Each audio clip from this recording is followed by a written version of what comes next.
ఇచ్చాపురం పట్టణంలో ఈదురుగాలులు తీవ్ర బీభత్సాన్ని సృష్టించాయి. పట్టణంలో ప్రధాన ప్రాంతాల్లో ఉన్న భారీ చెట్లు నేలకొరిగాయి. బస్టాండ్ వద్ద భారీ చెట్లు నేలకొరగడంతో పలు షాపులు ధ్వంసమయ్యాయి.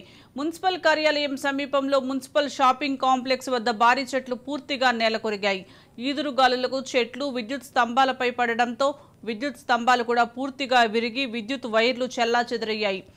ఫకీర్పేట ప్రాంతంలో ఒక భారీ చెట్టు వేళ్లతో సహా నేలకొరగడంతో దాని కింద ఉన్న ద్విచక్ర వాహనం పూర్తిగా ధ్వంసమైంది. అక్కడే నిలిచి ఉన్న కారు కూడా స్వల్పంగా దెబ్బతింది.